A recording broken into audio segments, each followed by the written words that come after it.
شروع میں کچھ باتیں بتائی گئی تھیں، تو میں دیکھ رہا تھا ادھر، یہ مکی سورہ ہے۔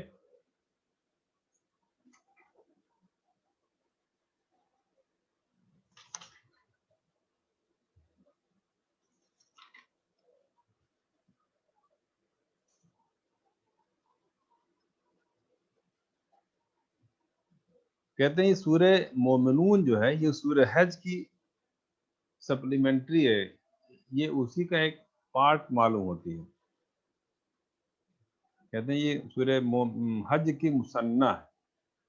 سورہ حج کے آخر مسلمانوں کا فریضہ بتایا گیا ہے کہ اللہ کے رسول نے دین حق کی گواہی جس طرح تم پر دی ہے، اسی طرح اب تمہارا فرض ہے یہ گواہی تم خلق خدا پر دو۔ جیسے پہلے سورہ حج اس کے پہلے ہے، اور سورہ حج کی جو آخری آیات ہے وہ اسی سے ملتی جلتی ہیں۔ سورہ حج میں جو آیت آئی ہوئی ہے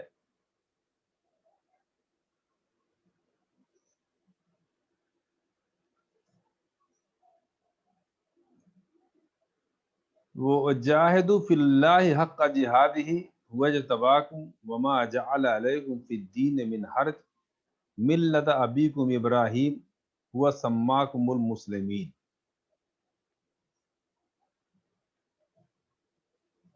یعنی سورہ حج میں جہاں یہ کہا گیا ہے کہ پورے تن من دھن کے ساتھ عملی جدوجہد کے لیے وجاہدوا فی اللہ حق جہادہ،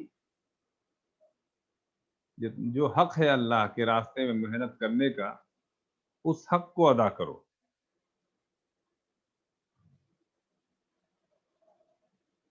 اور آگے اس میں یہ بھی کہہ دیا گیا تھا سورہ حج میں ہوا اجتباکم، کہ خدا نے ہی تمہیں چنا ہے، خدا نے تم کو اس امانت کا حامل بنانے کے لیے تمہارا انتخاب کیا ہے۔ یعنی جو مسلم امہ تھی اس کا انتخاب اللہ نے قریش کو، یہودیوں کو معزول کر کے اس امت کا انتخاب کیا تھا۔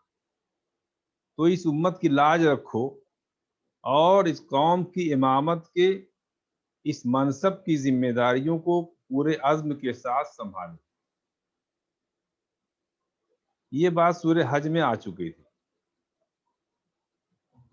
اور یہ بھی کہہ دیا کہ اس میں تمہارے اوپر کسی طرح کی قید یا کسی طرح کی کوئی پابندی نہیں ہے، جیسے کہ یہودیوں کے دین میں تھی کہ ان کے اوپر بہت سی پابندیاں ایسی ان کی وجہ سے، ان کی حرکتوں کی وجہ سے۔ اور یہ بھی یاد دلایا گیا اس میں ملت ابیکم ابراہیم، یعنی یہ تمہارے باپ ابراہیم کی ملت ہے۔ ہوا سماکم المسلمین، یعنی حضرت ابراہیم ہی ہے جنہوں نے تمہارا نام اس سے پہلے بھی مسلم رکھا تھا، اور پھر وہی نام تمہارے لیے اس دین میں استعمال کیا گیا ہے۔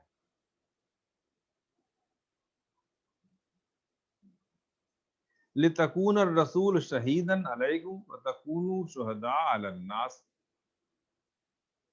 اب یہ مضمون جو آ رہا ہے یہی مضمون سورہ بقرہ میں بھی آیا ہے، وَكَذَلِكَ جَعَلْنَاكُمْ أُمَّةً وَسْطًا لِتَكُونُوا شُهَدَاءَ عَلَى النَّاسِ وَيَكُونَ الرَّسُولُ عَلَيْكُمْ شَهِيدًا۔ یعنی اس طرح ہم نے تم کو ایک ایسی امت بنایا ہے جو وسط راہ پر قائم ہے، تاکہ تم لوگوں پر اللہ کے دین کی گواہی دینے والے بنو اور رسول تم پر اللہ کے دین کی گواہی دے۔ یہ اس انتخاب کا مقصد بیان ہوا ہے کہ اللہ نے تمہارا انتخاب پچھلی قوموں کو معزول کر کے اس لیے کیا ہے کہ جس طرح اللہ کا رسول تم پر اللہ کی دین کی گواہی دے، اسی طرح اب تم قیامت تک خلق اللہ پر اللہ کے دین کی گواہی دینے والے بنو، یہی تمہارے وجود کا مقصد ہے۔ اس کے بعد پھر وہی بات کہی، فَأَقِیمُوا الصَّلَاةَ وَآتُوا الزَّکَاةَ وَاعْتَصِمُوا بِاللَّهِ هُوَ مَوْلَاکُمْ فَنِعْمَ الْمَوْلَىٰ وَنِعْمَ النَّصِیرُ۔ یعنی یہاں پھر نماز اور زکوٰۃ کے پہلو وہ واضح کیا گیا ہے، اور اسی پہ یہ صورت بھی ختم ہو رہی ہے۔ یہاں پر نماز و زکوٰۃ کے اہتمام کی ہدایت دی جا رہی ہے، اور شہادت علی الناس کی اس ذمہ داری کے پہلو سے یہ اس امت پر ڈالی گئی ہے۔ شہادت علی الناس کی جو ذمہ داری ہے، اس کے ساتھ ساتھ اللہ تعالیٰ جو ہے اس پر آپ کو ذمہ داری دے رہا ہے۔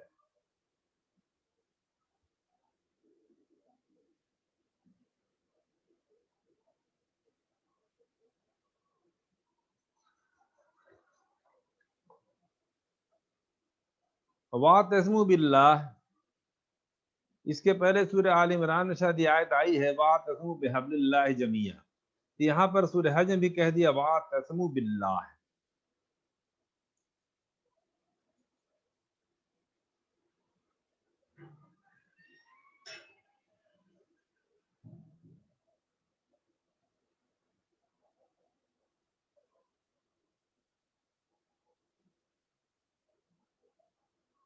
سہیب، یا سہیب کو بلاؤ۔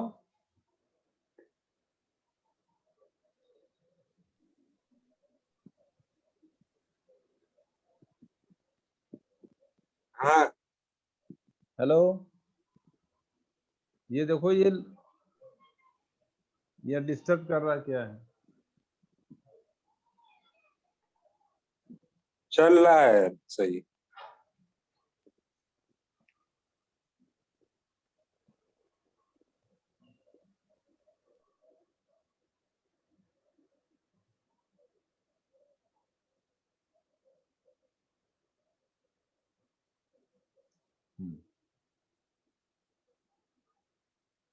وَاعْتَصِمُوا بِاللَّهِ کے بارے میں بتایا جا رہا ہے کہ ان مشکلات کا مداوع بتایا گیا ہے جو شہادت حق کی راہ میں پیش آئیں گی۔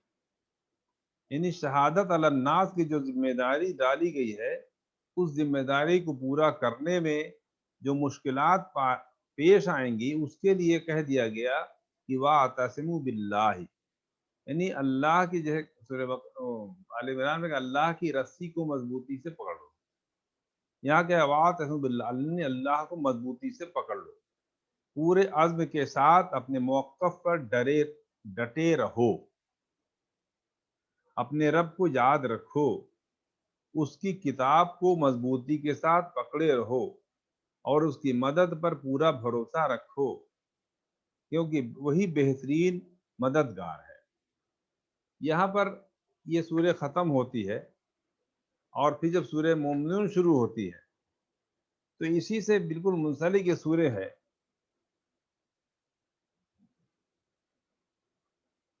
کہ اللہ نے جو شہادت علی الناس کی ذمہ داری اس امت پر ڈالی تھی، تو اب سورہ مومنین نے کچھ باتیں جو گنائی تھی، ہم نے پہلے پڑھی تھی شروعاتی دور میں، کہ تمہارا فرض ہے کہ گواہی تم خلق خدا پر دو، اور اس ذمہ داری سے عہد برا ہونے کے لیے جن باتوں پر عمل کا ضروری ہے، مثلا نماز کا اہتمام، زکوٰۃ کی ادائیگی، توکل علی اللہ، ان کی ہدایت فرمائی ہے۔ تو جہاں سورہ حج شروع ہوتی ہے، اسی بات کو لے کے سورہ مومنون شروع ہوتی ہے۔ یہ سورہ مومنون کی خاص باتیں جو ہے شروع میں دی گئی ہیں، جیسے ہم نے پہلے بتایا تھا آپ کو کہ پہلا حصہ اس کا ہے آیت نمبر 1 سے آیت نمبر 11، جس میں کہ اہل ایمان کے لیے کامیابی اور جنت کی وراثت کی بشارت ہے، اور یہ بشارت چند شرائط کے ساتھ مشروط ہے۔ تو ان آیات میں یہ ساری باتیں شروع کی آیات میں آ گئی ہیں۔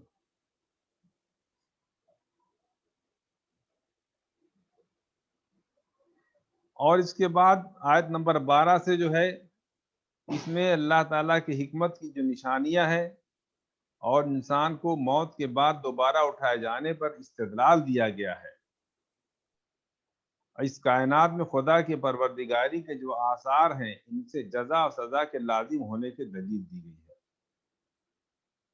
اس کے بعد پھر انبیاء علیہ السلام کی سرگزشتوں کی طرف اشارہ کیا گیا ہے۔ یہ ہے سورہ نمبر 23 سے سورہ نمبر 50، آیت نمبر 50 تک کی بات ہے۔ اب پچھلے ہفتے آیت نمبر 51 سے آیت نمبر 67 پڑھی گئی ہے، تو آیت نمبر 51 سے 67 میں جو خلاصہ مضمون یہ ہے کہ تمام انبیاء کو اللہ کی طرف سے ایک ہی دین ملا، وہ ایک ہی دعوت کے داعی بن کر آئے، لیکن ان کی امتوں نے ان کے لائے ہوئے دین کو ٹکڑے ٹکڑے کر کے رکھ دیا۔ یعنی ٹکڑے ٹکڑے کا مطلب یہ ہے کہ اللہ کی طرف سے جو دین اتارا گیا اس کے کچھ حصے کو مانا اور کچھ حصے کو نہیں مانا، تو اسے کہتے ہیں دین کے ٹکڑے ٹکڑے کر دینا، اور سب کے سب اپنے اپنے طریقے پر ہی مگن ہو گئے، اور ان کی حرکت پر پیغمبر کو تلقین کی گئی ہے کہ صبر کیجیے۔ وہ لوگ اس مغالطے میں ہیں کہ مال و اولاد کی جو نعمت انہیں ملی ہوئی ہے یہ ان کے خیر میں اضافہ ہے، یہ ان کے خیر میں اضافہ مطلب کہ وہ سمجھ رہے ہیں کہ ہم بہت نیک کام کر رہے ہیں، نیکی ہے ہماری جو ہے، اس لیے اللہ تعالیٰ نے ہمیں ہمارے مال اور اولاد میں اتنا اضافہ کر کے دیا ہے۔ یہ خیر میں اضافہ نہیں ہے بلکہ ان کی تباہی میں اضافہ ہے، بلکہ ان کو اس کا احساس نہیں ہے۔ خیر میں ان لوگوں کا اضافہ ہو رہا ہے جن کے اندر ایمان ہے، خشیت ہے، اخلاص ہے اور انفاق کی صفت پائی جاتی ہے۔ وہ لوگ اپنی نیکیوں کا پورا صلہ پائیں گے، اور یہ دنیا دار جو لوگ ہیں یہ اسی طرح اپنی دلچسپیوں میں جس میں ان کا انٹرسٹ ہے اسی میں ڈوبے رہیں گے، یہاں تک کہ جب ہم ان کو پکڑیں گے تو یہ اپنے سر پیٹیں گے، لیکن اس وقت ان کا چیخنا چلانا بے سود ہوگا۔ یہ آیت نمبر 51 کا سے لے کے آگے تک کا یہ خلاصہ تھا۔ اب ہم آیت نمبر 52 پڑھتے ہیں دوبارہ، جو لوگ نئے ہیں نہیں جوائن کیا تھا۔ ان هذه امتکم امۃ واحدہ وانا ربکم فاتقونی فتقطعوا امرهم بینہم زبرا کل حزب بما لدیہم فرحون۔ اب یہ آیت نمبر کیا کہہ رہی ہے کہ تمام انبیاء کی دعوت ایک ہی رہی ہے اور یہ سب ایک ہی امت ہیں، یہ ایک ہی دین لے کے آئے تھے اور لوگوں کو ایک ہی امت بنانے کی کوشش کی، اور میں سب کا رب ہوں۔ یعنی حقیقت تو یہ ہے، لیکن امتوں نے اپنی ضد کی وجہ سے اپنے ایک جو واحد دین واحد اللہ نے دیا تھا اس کے ٹکڑے کر ڈالے۔ ان کا حال یہ ہے کہ جو کچھ جس کے پاس ہے وہ اس میں مگن ہے۔ اسی بات کو آگے بھی کہا گیا ہے، اللہ تعالیٰ جب کہ صاف صاف کہہ رہا ہے کہ ان ہذہ امتکم امۃ واحدہ وانا ربکم فاتقونی۔ یہ ہذہ امتکم، یہ جو تمہاری امت ہے دراصل یہ ایک ہی امت ہے، اور میں تم سب کا رب ہوں، فاعبدونی، پس میری ہی عبادت کرو۔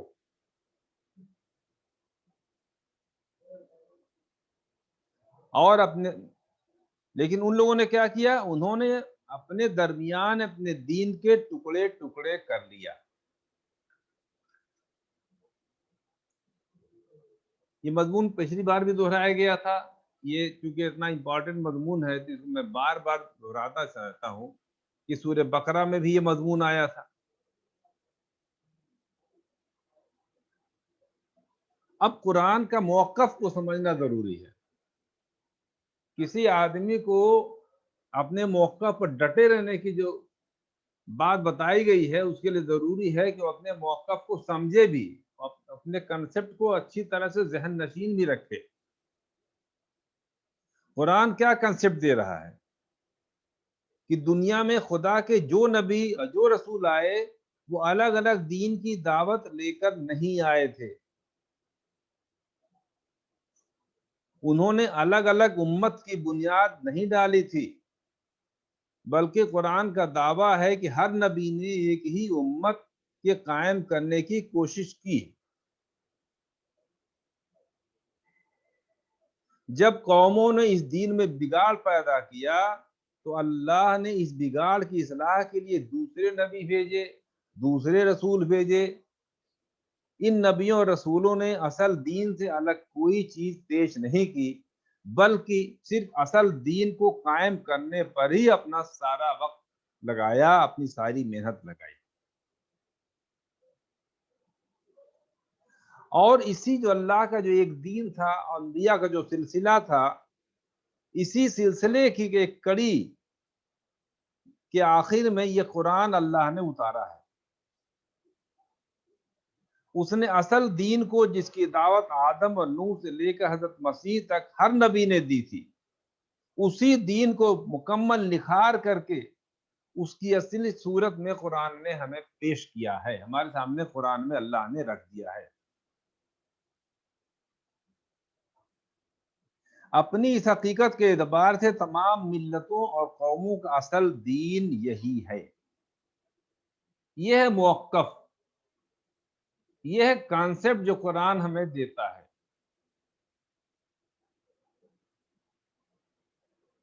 اب اس سے تمام ان باتوں وہ موقف کی یہاں تردید قرآن یہ کر دیتا ہے، جب ہمارے یہاں بہت سے موقف قائم ہو گئے ہیں کہ بھئی دیکھو راستے الگ الگ ہیں، لیکن ہمارا سب کا ڈسٹینیشن جو ہے ایک ہی ہے، لیکن نہیں، ایسا نہیں ہے۔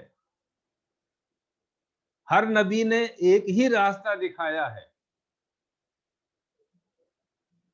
ایک ہی راستے پر چل کر انسان اپنی آخری جگہ جہاں اسے پہنچنا ہے، واپس اللہ کے پاس جانا ہے۔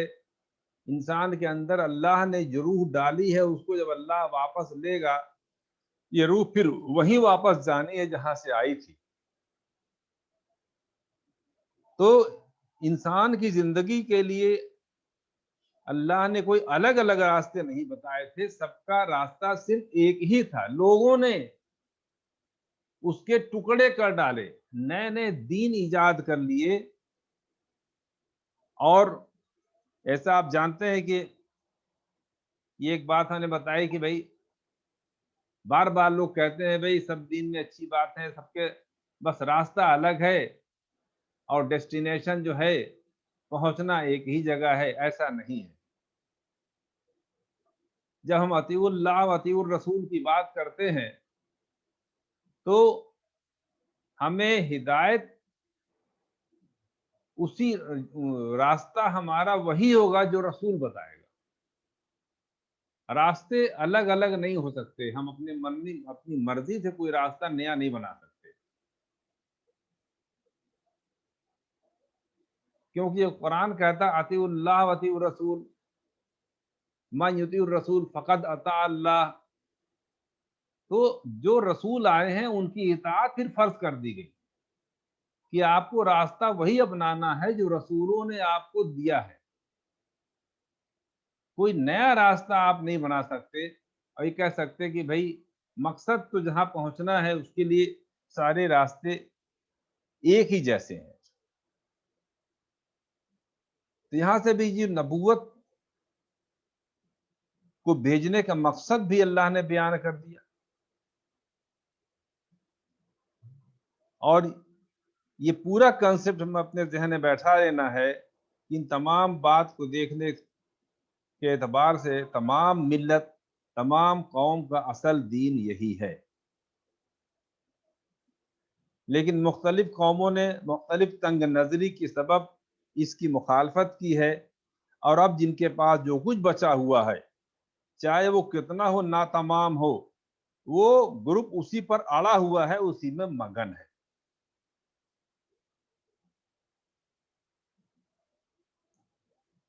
آگے رسول اللہ صلی اللہ علیہ وسلم کو تسلی دی گئی ہے، فَذَرْهُمْ فِي غَمْرَتِهِمْ حَتَّى حِينٍ، کہ جب اب تم نے ان کو اتنا جھنجھوڑا ہے لیکن یہ اپنے آپ کو بدلنے کو تیار نہیں ہے، تو ان کو ان کے حال پر چھوڑ دو، یہ خود بہت جلد اپنی اس مستی کے انجام کو دیکھ لیں گے۔ حتیٰ ہین کا مطلب ہوتا ہے کہ اللہ تعالیٰ ہر شخص کو، ہر قوم کو ایک مہلت دیتا ہے ایک مدت تک، وہ مدت ختم ہونے کے بعد یہ قومیں اپنے انجام کو پہنچ جاتی ہیں۔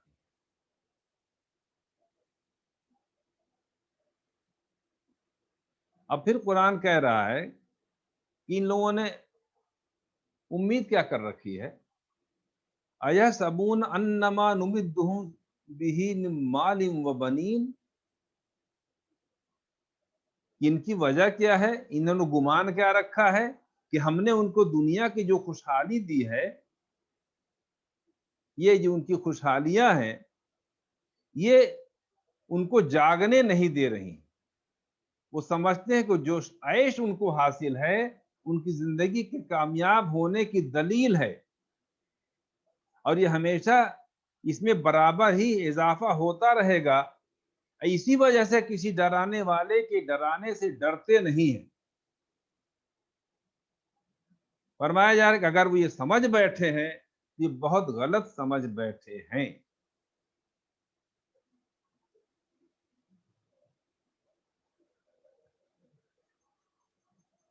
اب یہاں پھر آیت نمبر 57 سے 61 میں ان چند صفتوں کو دہرایا جا رہا ہے جو آیت نمبر 1 سے 11 میں صفتیں بیان کی گئی ہیں۔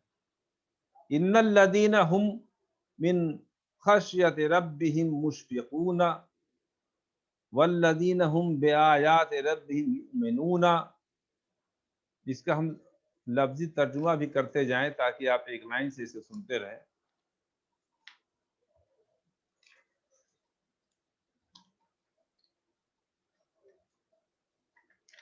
آگے کیا کہا جا رہا ہے، بے شک وہ لوگ جو اپنے رب کی خشیت سے ہر وقت ڈرتے ہیں، وہ لوگ جو اپنے رب کی آیات پر ایمان لاتے ہیں، وہ لوگ جو اپنے رب کے ساتھ کسی کو شریک نہیں ٹھہراتے ہیں، وہ لوگ جو دیتے ہیں، جو کچھ دیتے ہیں اس طرح دیتے ہیں کہ ان کے دل ڈرتے ہوئے رہتے ہیں کہ انہیں خدا کی طرف پلٹنا ہے۔ یہ لوگ ہیں جو بھلائیوں کی راہ میں سبقت کر رہے ہیں اور ان کو پا کر رہیں گے۔ اب ان لوگوں کی کیریکٹر بتایا جا رہا ہے جو نیک لوگ ہیں، کہ یہ لوگ اپنے رب کی خشیت سے ہمیشہ ڈرتے رہتے ہیں، ان کو خوف رہتا ہے، اپنے رب کی آیات پر ایمان لاتے ہیں، اپنے رب کے ساتھ کسی کو شریک نہیں ٹھہراتے، اور جب عطا کرتے ہیں کسی کو دیتے ہیں تو بھی انہیں خوف رہتا ہے کہ انہیں خدا کی طرف پلٹنا ہے۔ یہی لوگ ہیں جو بھلائیوں کی راہ میں سبقت کر رہے ہیں اور ان کو پا کر رہیں گے۔ یہ آیت نمبر 57 سے 61 میں جو اتنی باتیں کہی گئیں، اب آپ پھر غور کریں اس پر، سورہ کے شروع میں پھر جائیں، ابتدائی سورت پھر نظر ڈالیں، وہاں ان لوگوں کی جو صفتیں گنائی ہیں اللہ تعالیٰ نے۔ پہلی صفت کہ یہ اپنے رب کی خشیت سے ہر وقت لرزاں رہتے ہیں، اس کی شہادت ان کی نمازوں سے ملتی ہے۔ جیسا کہ پہلے بتایا گیا تھا کہ ان کی نمازوں میں خشیت ہوتی ہے۔ قد افلح المؤمنون ہم فی صلاتہم خاشعون،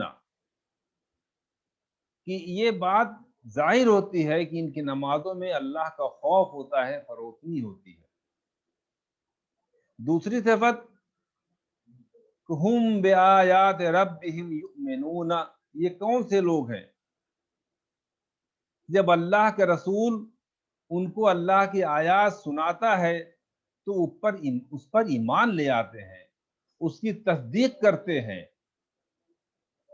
تیسری صفت ہم بربہم لا یشرکون، یہ اپنے رب کے ساتھ کسی اور کو شریک نہیں ٹھہراتے۔ چوتھی صفت پھر بیان کی کہ وہ خدا کی راہ میں خرچ کرتے ہیں، اور جو کچھ خرچ کرتے ہیں اس میں کوئی فخر نہیں کرتے بلکہ خدا کی رضا کے لیے خرچ کرتے ہیں۔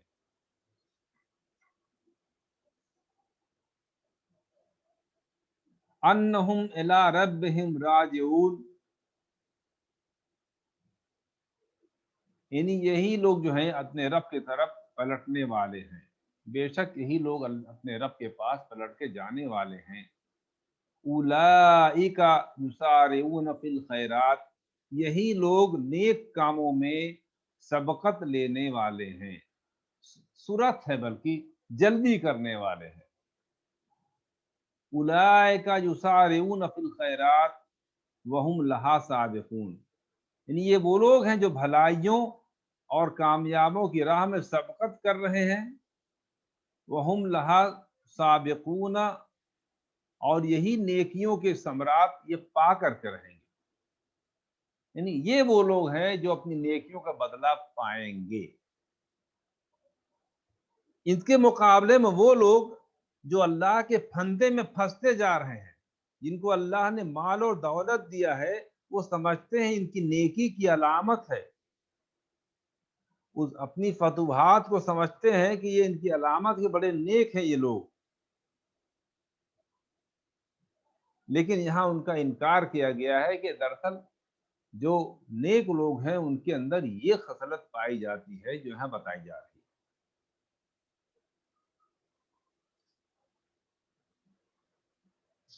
اور آخر میں پھر اللہ تعالیٰ نے لوگوں کو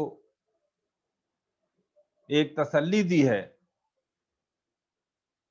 کہ اللہ تعالیٰ کسی بھی نفس کے اوپر اتنا بوجھا نہیں ڈالتا جو اسے برداشت نہ کر سکے، وَلَا نُكَلِّفُ نَفْسًا إِلَّا وُسْعَهَا،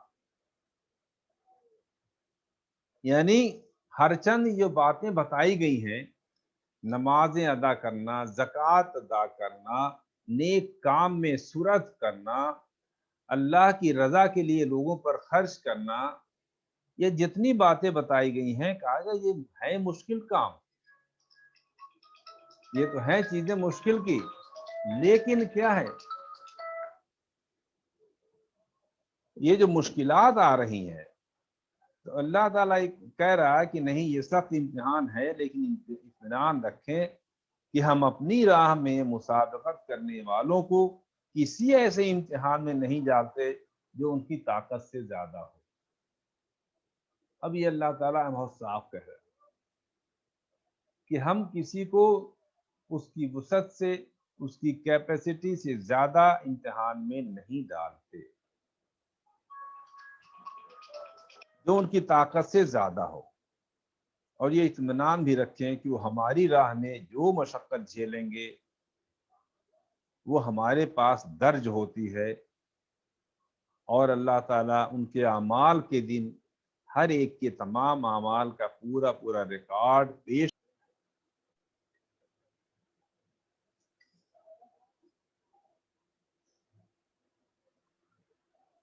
آگے جو باتیں آئے ہیں پچھلی بار بتائی گئی تھی،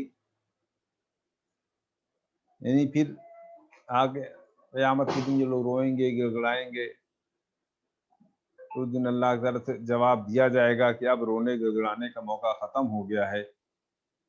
جب ہماری نشانیاں، ہماری آیات تم کو سنائی جاتی تھی تو تم پیٹھ پیچھے بھاگتے تھے، ہمارے رسول کی کوئی بات سننے کے لیے تیار نہیں ہوتے تھے، تو اب اپنی ضد کا انجام ہو تو، اور ہماری طرف سے اپنے لیے کسی خیر کی امید نہ رکھو، اور کوئی دوسرا بھی آج ہمارے مقابل میں تمہاری کوئی مدد نہیں کر سکے گا۔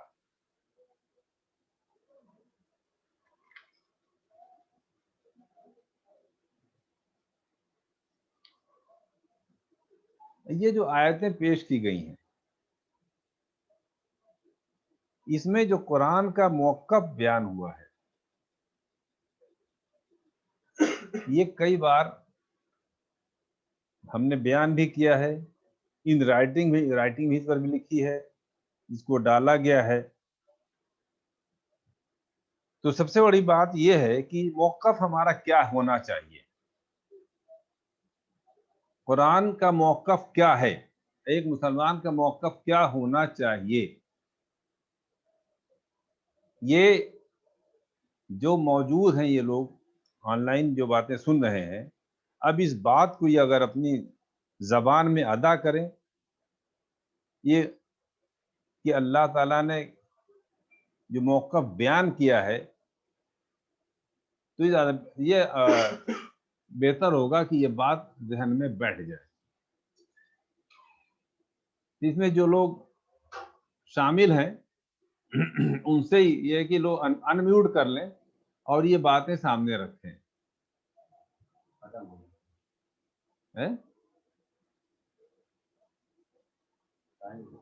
تو ری جوائن کرائیے. آپ لوگ دوبارہ جوائن کر لیجئے، شاید ٹائم آؤٹ ہو رہا ہے. کاٹو گے کیا کروں؟ آنڈ کا دوبارہ جوائن کر لیجیے.